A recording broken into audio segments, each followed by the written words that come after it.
Hello, fellow Americans, and others alike. Today, I'm here to share with you this Prezi. This isn't a Prezi just for entertainment purposes. This could affect you, your kids, the future, this country, or the world.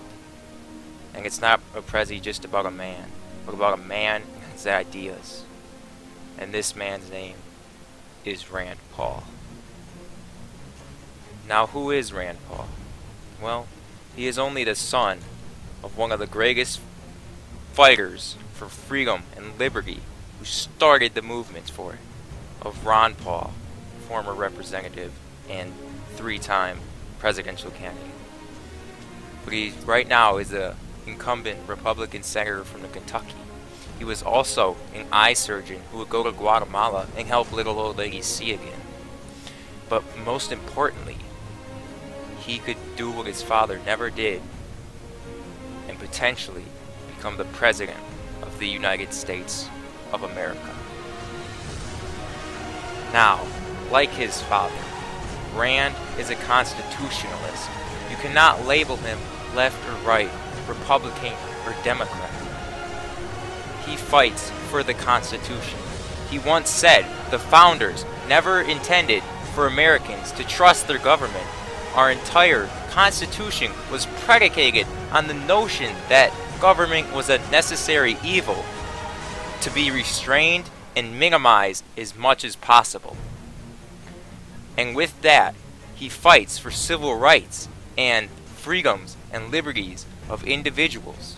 He wants to reform the criminal justice system and allow felons, the nearly 2 million felons that can't vote, to be able to vote again. He is in favor of states' rights on gay marriage and the legalization of marijuana for medical use. He wants to balance the federal budget, and he wants to end this never-ending billion-dollar drug war that we have going on right now that creates these criminals and felons.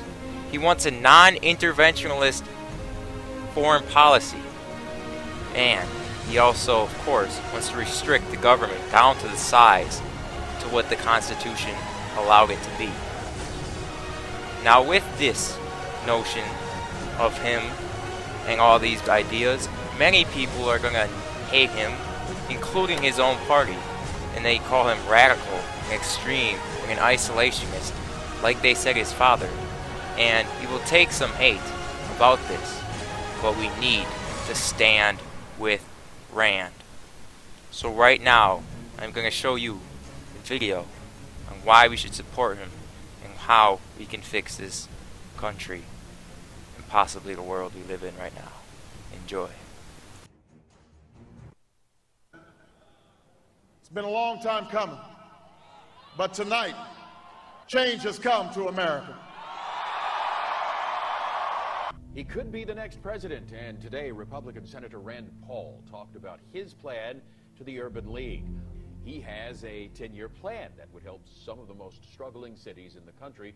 We've got so much of this country falling apart. And the President of the United States, he talks about one thing one day, something else the next day. The Democrats control the U.S. Senate. The Democrats control the White House. When are you going to do what you just said you'd like to do? Just when? So, look, give me a date. Is it 2017? 2023? It's now. It isn't now. What you are about to hear Rand Paul say is the politically bravest thing said in Washington today. Because I've taken Jack Kemp's enterprise zones, and we have something new we call economic freedom zones. Our staffs are now going to definitely talk about this because I believe in the power of the free market. Well, this just in, Senator Rand Paul wrapping up his announcement of a class action lawsuit over the NSA's massive collection of American phone records, where he just named the president, the directors of national intelligence, the NSA, the FBI, in a suit claiming that the federal government's actions violate our Fourth Amendment. If you own a cell phone, you are under surveillance. I believe what you do on your cell phone is none of their damn business. Democrats are ready for Hillary. Now, are independents and swing voters in these states? That's another question. Yeah, and let me ask you that question, because when you do a general election matchup with Hillary Clinton and another Republican candidate, you see a much tighter race. I do, and look who we match him up with. We matched her up with a whole bunch of these folks, Christie, Jeb Bush, Scott Walker, you name it. But the person that does the best against Hillary Clinton in Iowa and New Hampshire is Rand Paul. Look at this here. He ties her in Iowa. It's a 3-point race in New Hampshire. In Savannah, I think this is an important point here. People talk about Jeb Bush. People talk about Chris Christie on the Republican side. The actual Republican frontrunner right now at the start of this race, Rand Paul.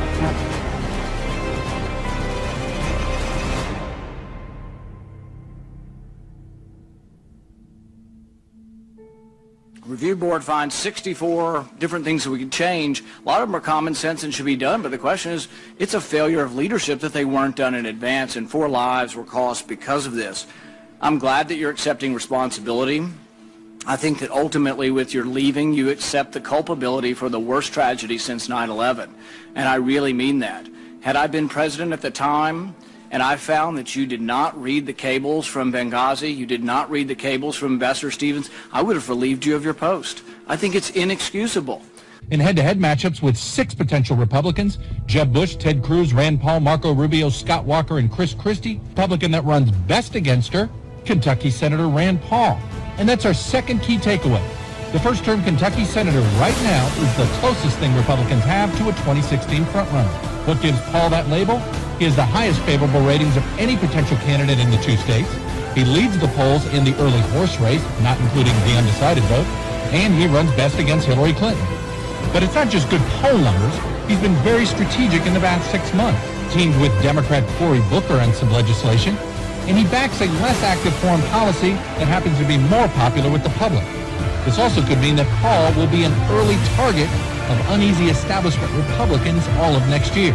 Texas Governor Rick Perry said Senator Rand Paul was, quote, curiously blind to the threats coming from Iraq. A recent poll shows 63% of all voters oppose sending troops back into Iraq, and 56% of Republican voters oppose sending troops back into Iraq. So on this issue, Rand Paul is in sync with Republican voters. Rick Perry is in sync with Dick Cheney.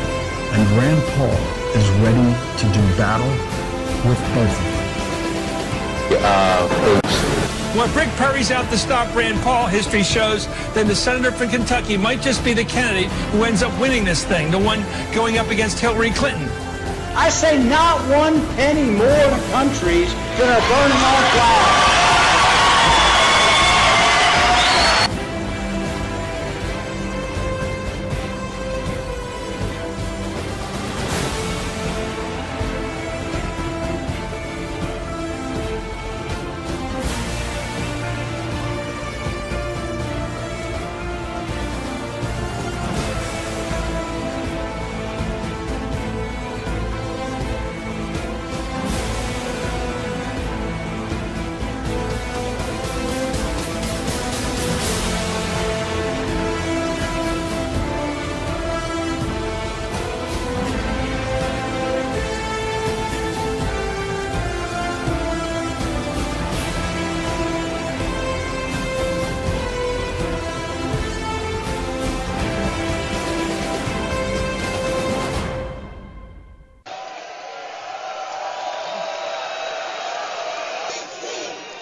Thank you.